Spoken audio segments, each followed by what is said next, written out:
All right, what's happening, y'all? It's your boy Rico from StreetScores, man, and it's come to this. Terry Mclaurin is already skipping Washington training camp. Now, granted, they haven't practiced yet. They practice tomorrow. I mean, by the time a lot of y'all watch this, it'll be technically today. They start practicing Wednesday, July 23rd. But when the veterans reported to camp, everybody's taking their physicals and everything like that.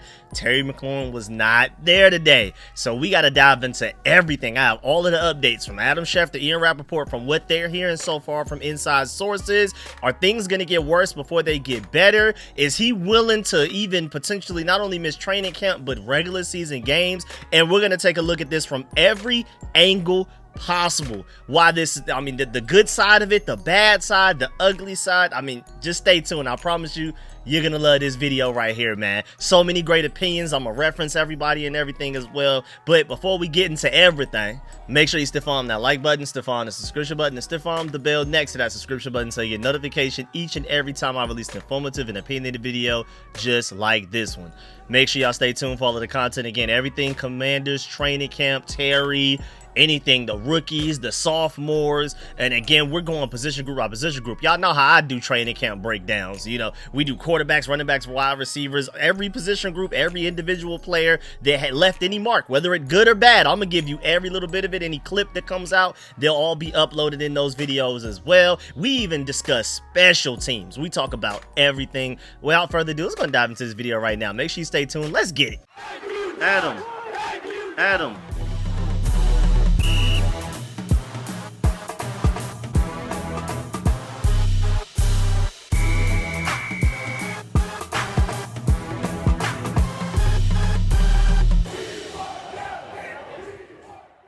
All right, so again, Commanders players started reporting to camp today, as in July 22nd. The veterans are pulling up, as you're seeing on the screen right now with this clip. Shouts out to everybody. And apparently, everybody pulled up with Terry Mclaurin. It was breaking news everywhere. Even Adam Schefter tweeted it and said that it was breaking news. He said Washington wide receiver Terry Mclaurin, who is seeking a new contract, did not report to training camp today per source. Mclaurin was not present for the Commanders conditioning test today that marked an unofficial start of training camp. All other players were present and accounted for, and only not Terry Mclaurin, which is crazy because I'm pretty sure there are other teams out there that don't have 100% attendance. Of course, we're going to talk about Trey Hendrickson later because people are panicking about Terry Mclaurin. Trey Hendrickson, if I'm a Bengals fan, I'm way more worried about him and even their first round pick Shamar Stewart than I am Terry Mclaurin. So it's kind of one of those, it could always be worse situations. We'll get there later. But again, most notably, every single Commanders player is there except for Terry Mclaurin. So now this is technically officially a problem. Up until this point, it wasn't really a problem because you could say he held out a mandatory minicamp and things like that. We were hoping the deal would get done before today when the veterans pulled up. It didn't, and Terry Mclaurin skipped that. I mean, he could have always just pulled up for the physical, for the condition and all of that type of stuff, and then just skipped real training camp practices like the ones that start July 23rd and beyond. But he decided he wasn't pulling up for anything. He's not even going to do a hold in where he shows up to practice but just doesn't practice. No, he doesn't want to be anywhere near around them at all. And I mean, this is all happening because Mclaurin has 1 year left on a 3-year, $68 million extension that he signed in 2022. But most notably, several notable receivers signed long-term deals this offseason, including Cincinnati Bengals T. Higgins, 4 years, $115 million with a $40.9 million guaranteed. Pittsburgh Steelers wide receiver DK Metcalf, 4 years, $132 million with $60 million guaranteed. And most recently, New York Jets Garrett Wilson, 4 years, $130 million, $90 million guaranteed. Now, Mclaurin has been Washington's top receiver since entering the NFL as a third-round pick in 2019. He has surpassed 1,000 yards each of the last 5 seasons and caught 13 touchdown passes last season. Just to let you know, that was the second most in the NFL. That was a franchise record for the Commanders, Redskins history. Insane stuff that he did last year. He's also considered a team leader, of course. He was voted by teammates as a captain during the postseason last year because, of course, remember, during the regular season, we just rotated captains. Like, if it was a significant game, like when we played Tennessee, they allowed Marcus Mariota to be a captain because that's the team that drafted him #1 overall many years ago. It was stuff like that. That's how you would end up being captain. It was just random people. It always had some sort of a meaning, but it wasn't necessarily these are the leaders of the team. Once we got to the postseason, it was officially leaders of the team. That's why Jaden Daniels was finally a captain. And of course, on top of that, not only is he one of the favorites of the team from the players and the coaches, he's also a fan favorite as well. So that's why this is kind of hitting a lot of fans hard right now. I mean, that live stream, and I will break that down. We'll probably break that down later on tonight or maybe early tomorrow. That whole Adam Schefter press conference with Dan Quinn. If y'all were there during the live stream, all it kept saying was pay Terry. That's it. Nobody talked about anything else. Just a bunch of pay Terrys in the chat. And of course, shouts out to Adam Peters in that press conference. He said, quote, "Without a doubt, everybody in this building values Terry very much," unquote. It doesn't seem like it from the fact that we don't have a deal done, but again, we're not exactly sure what numbers we're talking about, but we have some reports as to what range we're possibly talking about from the Adam Peters side and maybe even the Terry McLaurin side, so stay tuned for that. Now, of course, Terry McLaurin turns 30 in September. Like, he's going to be 30 pretty much this entire season, and at an age which teams often believe a receiver starts to fade. But Mclaurin did point out last week, and I've pointed this out in videos before the past week or two, that he has only been in the NFL for several seasons. When you hear receivers 30, you're typically thinking that they're going in like their 10th, maybe even their 11th season. And then also on top of that, he didn't play much his first 2 seasons at Ohio State. So even though he entered the NFL at like 24 years old, the guy he didn't have much mileage on him coming into the NFL. And again, he's only been here. This is now going into his 7th season. So if we're talking about like actual mileage on the body, he's younger performative wise than 30 years old. And I feel like his contract, in my opinion, it should possibly reflect that. We shouldn't go overboard and pay him Jamar Chase, Justin Jefferson money. But I think he deserves more than whatever Adam Peters and those guys are potentially lowballing him with right now. Again, we're going to get to the reports. That's not coming from me. We're going to talk about that later. And shouts out to John Com. He brings up a good point, though. Some players might not handle a holdout well in terms of conditioning, but Mclaurin is one who will. He has good rapport with Jaden Daniels as well. That part won't be an issue. But can they prevent a long holdout? Because no one wants that. But at the end of the day, if Terry McLaurin has to miss a couple of practices, John Com's point is that he'll step right back in seamlessly.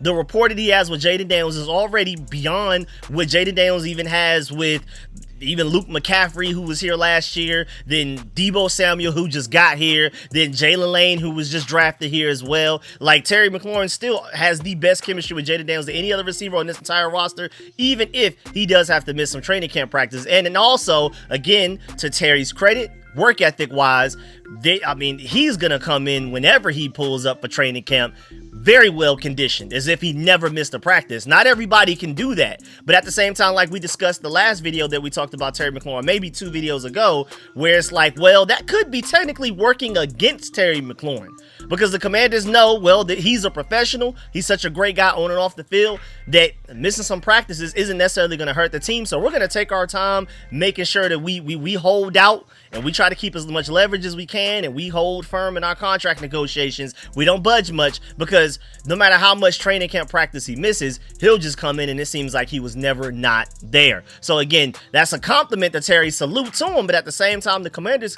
could be using that against him. I'm not sure. I'm just throwing that out there. But then also shouts out to Ref the District, though, because he pointed out, didn't Jamar Chase say his holdout last year affected his chemistry with Burrow, even though they had several years of chemistry together? Granted, Terry and Jaden just played together last year, 1 year. That's it.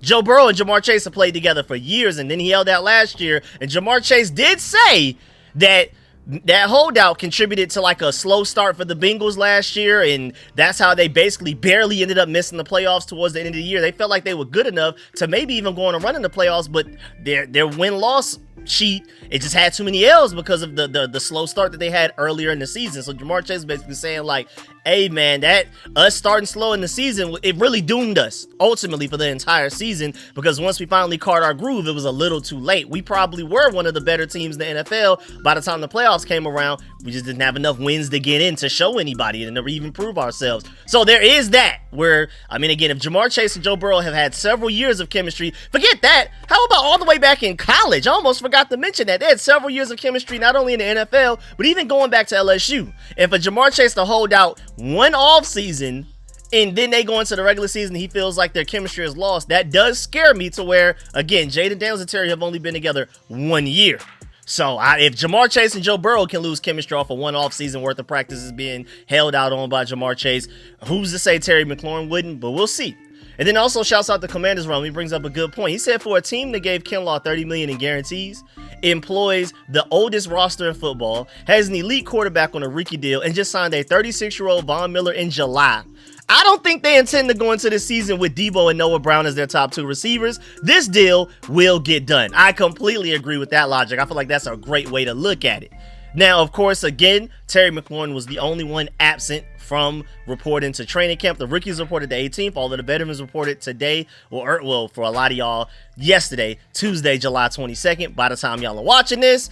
And just to let you know, he is subject to $50,000 fines each day. He made it clear last week that he wanted to see a progression towards a deal before returning to the field. But Adam Peters did say earlier today that talks have continued finally, and Terry McLaurin kept saying that I have not spoken to them. Sources kept saying Terry McLaurin has not spoken to the Commanders. Then suddenly this morning, Adam Peters said that they did. So I don't know if somebody's lying about the situation or maybe they just started today. I don't know. But just to let you know, $50,000 fine-wise, under the old CBA, teams were able to avoid those fines. Like, once the contract was agreed to, you can be like, yeah, I know you missed this many days and you were supposed to be fined $50,000 for each day, but we're going to waive it because we just rock with you like that. But now under the new CBA, teams are no longer able to do that. And that's been since March of 2020. So even if the Commanders wanted to waive those $50,000 fines for each day of practice that he misses, they can't.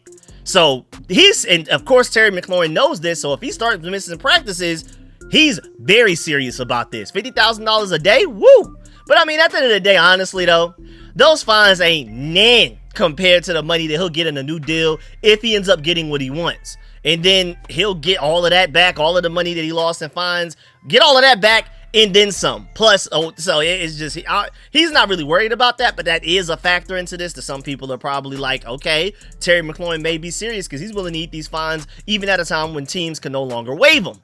Then also shouts out to my boys over there at the Burgundy Zone, my boy the Podfather over there, shouts out to them. He said, it's just unfortunate on behalf of both parties involved. With how last season ended, one would think it's all hands on deck to get back to everything and go farther than where we even went last year. So it's disappointing right now, and I agree that was like my first feeling when all of this chaos was going down. Of course I want Terry paid, but my first thought was, man, we're doing all of this. We brought in Von Miller in July, like Commanders Realm brought up earlier. I mean, we're signing these older guys. There's so much going all in this team right now. Like, Trey Amos arguably had the highest the floor, at least. We can argue ceilings and everything, but floor-wise, he arguably had the highest floor of any corner in this draft class. That means they wanted to get a guy that was as close to starting day one as possible. Josh Connolly, with how he completely stuffed Abdul Carter in a locker just a few months ago in college football when Oregon faced Penn State. That's a guy that could potentially come in and start day one. They wanted guys, even draft-wise, that could come in and potentially contribute as soon as possible. The way they treated free agency, they got a bunch of veterans, some of them on the older side, but you can tell that we're not necessarily putting all of our eggs in one basket to like where the Rams sold their mortgaged their entire future to be able to win that Super Bowl where they had Aaron Donald and Odell Beckham and things like that. We're not going that far, but you can tell that we want to win right now. We are trying to get a Super Bowl this year. There's no other reason Von Miller even signs with the Commanders if he doesn't think that he can join us to ring chase real quick and contribute in a ring chase. Well, I'm not expecting him to just sit on the bench and things like that. I think he's actually going to go out there and produce and be the reason we win games. But Von Miller joined the Commanders. He left the Bills to go to the Commanders for what he feels like is a better chance to get a Super Bowl. So everybody, it's not just Von Miller, everybody in the organization, people on the outside looking in are thinking that the Commanders are Super Bowl contenders, real ones this year. So Terry McLaurin is a big part of that. You're not gonna, I don't care what you say. I love this team. And of course, if you're splitting up how much credit everybody deserves on this team for the success that we had last year and what we'll do this year, of course Jaden Daniels is the biggest portion, but he's not the only portion. Terry McLaurin matters.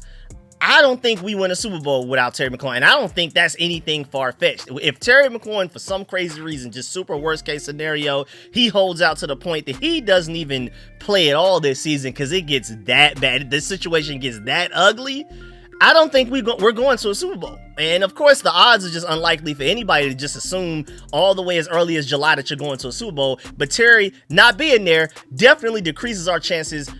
I mean, it falls off a cliff almost. But now, who's in the wrong here? Because is Adam Peters offering too little? Or is Terry McLaurin asking for too much? That's a big question going around right now. Some people are just trying to assume that it's one or the other. as if they have some elite trustworthy sources as to the exact numbers that's being thrown out there. I'm not going to even sit here and pretend to act like I know what's happening, but those are what's going on right now. Either Adam Peters is offering too little money or Terry McLaurin is asking for too much. Honestly, there's no singular right answer for real. Like, it's all about perspective. But we do have some updates. Shouts out to Grant Paulson. He brings up a good point, though. Adam Peters' job is not to give out bad contracts. And Mclaurin is likely asking for more than a soon-to-be 30-year-old wide receiver should get, objectively, you know. He probably wants a deal longer than he should get. I don't doubt that AP is making a smart business decision by not caving. But sometimes you pay a bit of tax to take care of your Mount Rushmore guys. I'm just stunned they haven't been willing to do that in this case. Don't necessarily just do this every time. This is not like a cookie cutter formula. But when it comes to Terry specifically, was what Grant Paulson's saying, because of the quarterback gauntlet that he survived through since he's been drafted here, everything he's done for this team, being a role model on and off the field. You just think, you know, it's supposed to be strictly business, but Terry McLaurin is the kind of guy where maybe you do throw a little bit of emotion in there. You're only supposed to pay people for what you think they're going to do in the future. Terry McLaurin may be the guy where he's the exception. You may break the rule at one time where maybe you pay him a little bit for what he's done in the past. And he also finished up by saying, I'm not even saying they're wrong. It's hard to do that without knowing exactly what Terry McLaurin is asking for right now. And also, before we move on to the Ian Rappaport and Adam Schefter reports about like what the range may be, Adam Peters, Terry McLaurin, like where's this chasm, why they can't come to an agreement. Terry McLaurin is being represented by agents Buddy Baker and Tony Bonagura. If you're curious, here are the players that they're representing right now. Terry McLaurin is already, before the contract extension, earning by far the most money on an annual value for both agents. Here's a list of the players that are being represented by one of his agents, Buddy Baker, and you could just tell that these guys are kind of in over their heads. Maybe they're using Terry McLaurin as like their meal ticket to make it big, to be taken seriously in the agent world or whatever, in the agent space where agents start to respect them or something like that. Because it's Terry McLaurin and friends. I mean, shouts out to Tershawn Wharton of Carolina. But after that, I mean, it's Jeremy Chin at $8 million. And then you got Reed Blankenship, Shaquille Griffin. I mean, these are really low number deals. Terry McLaurin is their golden ticket. So that's probably why they're being a little bit more aggressive about, no, we're not going to cave, because we want our main star to get as much as possible. And I guess they don't want to set a precedent of if anybody's, you know, represented by Buddy Baker and Tony Bonagura, they're going to fold and we're going to allow teams to win. No, I think they're trying to set an example. Our biggest client is not going to fold, so none of our guys under him are going to fold either. That's just what I'm assuming. I'm just throwing that out there. It's a crazy list, though. But moving on, Adam Schefter joined Ben Standig on his show Last Man Standig, and he mentioned a few things. He pointed out the fact that DK Metcalf is of course getting 30+ million, T Higgins is getting 29 million, and Mike Evans is even getting 24 million. He even said, quote, I don't know what he's asking for, unquote, as far as Terry McLaurin. This is a very tight-lipped situation. So if anybody says that they know literally exactly what Terry McLaurin is wanting, then they're probably lying. Now, you can maybe give a range, you know what I'm saying? There's probably like a more than situation like Ian Rappaport.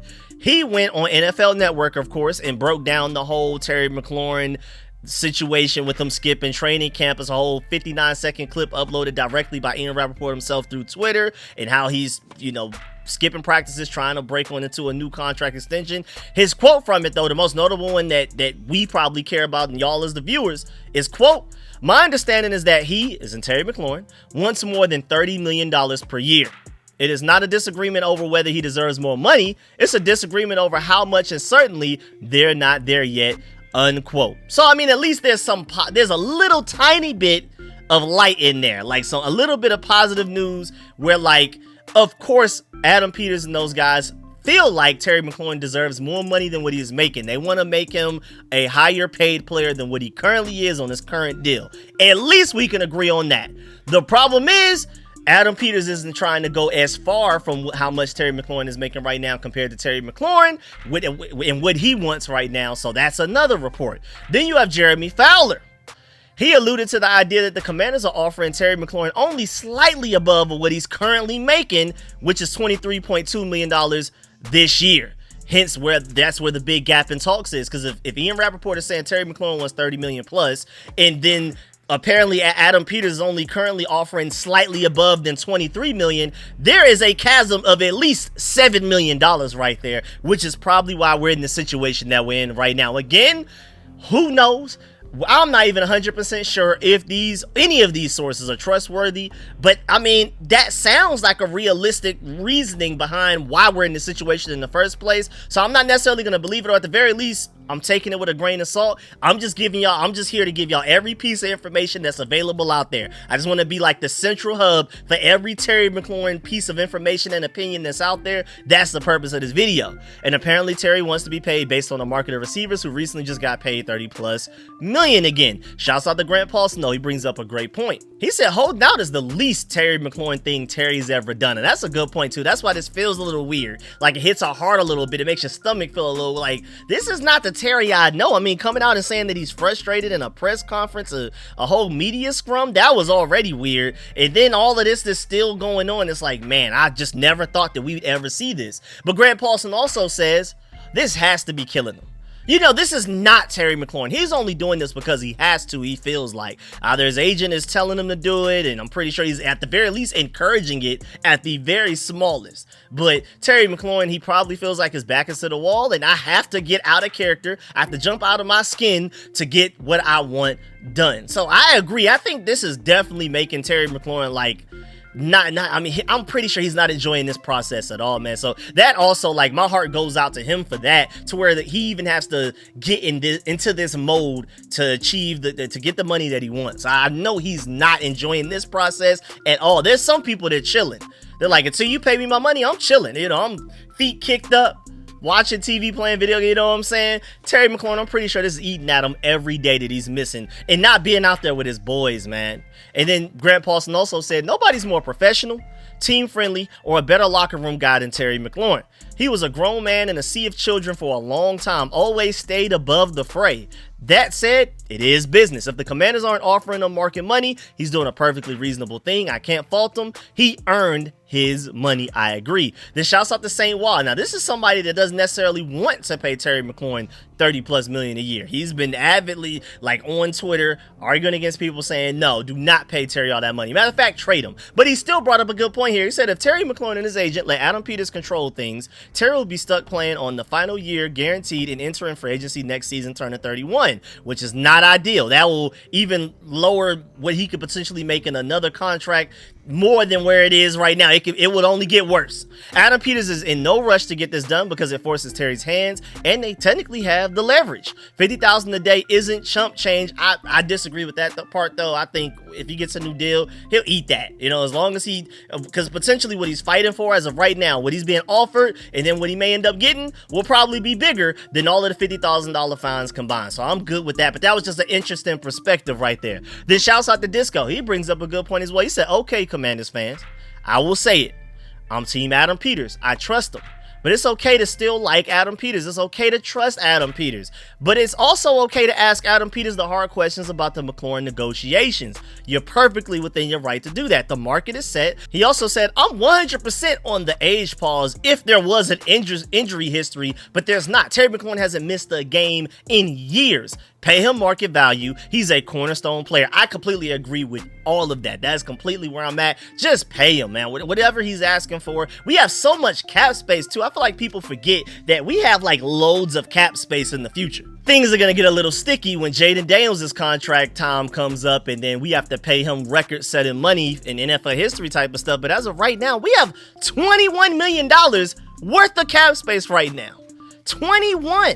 But technically, his contract extension wouldn't really affect that. But even next year, 2026, we have $65 million worth of cap space. 2027, boy, barely anybody's even left on the team. We have $190 million worth of cap space that we can play with.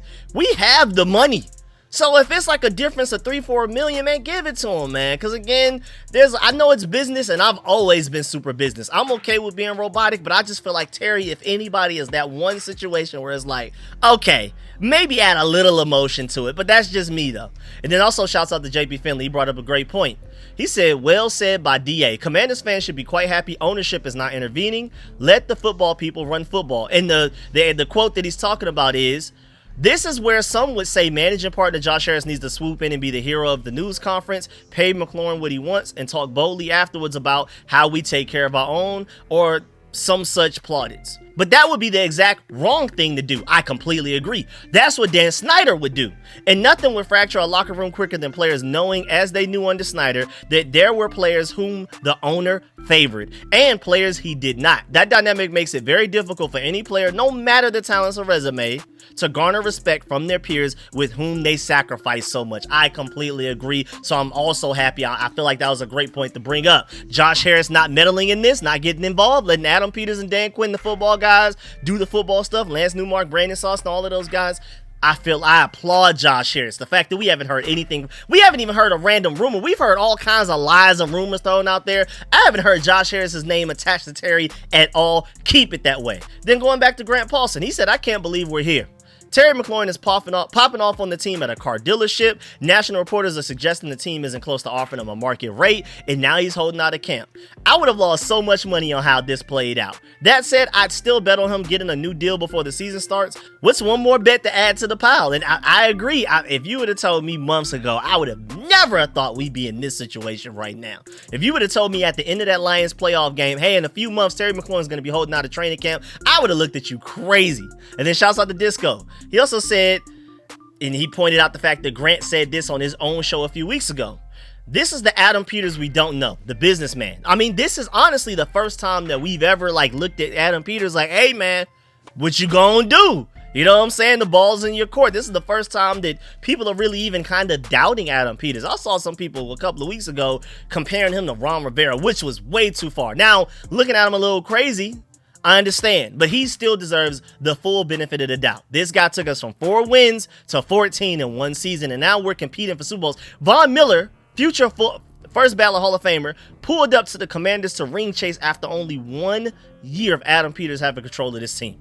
I don't understand how any of y'all are just falling off the ship, abandoning ship, and acting like Adam Peters is about to ruin this team, because that's insane. And also shouts out to Mitch Tisler, because I thought this was cool. He put up this video right here saying that I'm hoping to see this again soon, where Terry McLaurin pulls up and everybody's cheering him on. But now imagine how different it's going to be, because this is just from training camp. No Terry McLaurin deal in the near future. Imagine after we finally resolve this, Terry McLaurin walks in. Imagine how much louder it will be than even this right here.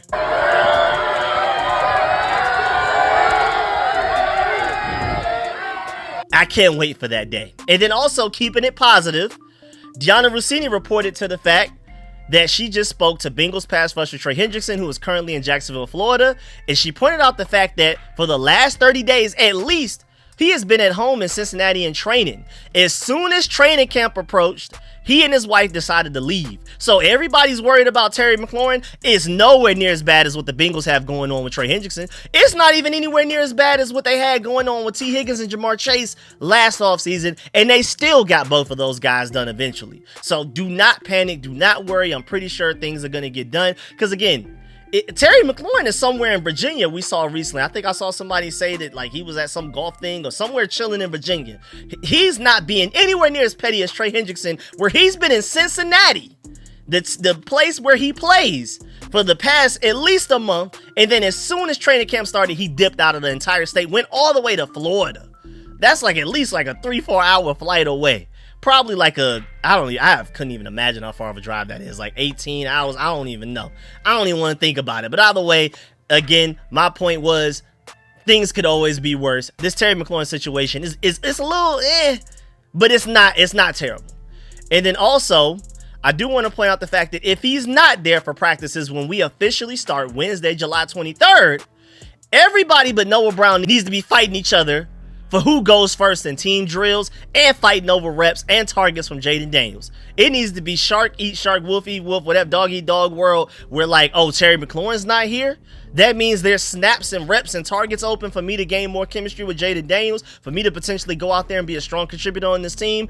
Everybody needs to be fighting each other for first in line and all of the drills and everything. So Luke McCaffrey, I'm looking at you. Literally pretty much everybody but Noah Brown. Debo Samuel, Luke McCaffrey, Jalen Lane, especially guys like Michael Gallup. I'm not sure he's going to make the roster. Ja'Cory Brooks, the undrafted free agent that a lot of people like. Y'all need to be out there. Okay, Terry McLaurin, that's a large portion of snaps that are just out there for the grabbing.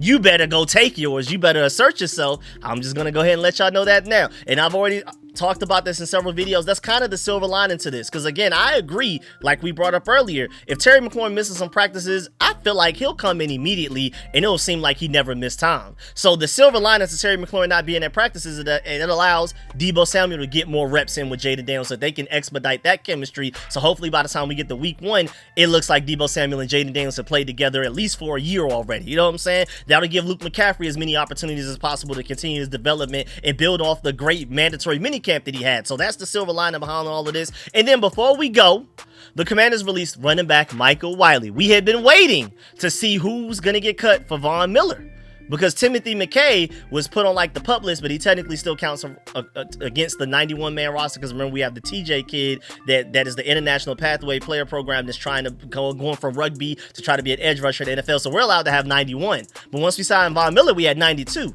Michael Wiley is the one that ended up getting cut. He was waived with a non-football injury, so they just, I mean, I guess he has some type of injury that is non-football related, and they were like, we'll just go ahead and get you off the team to make room for Von Miller. So there it goes. Just to let you know, I kept questioning it. I mentioned it in like a couple of videos the past week, ever since we signed Von Miller.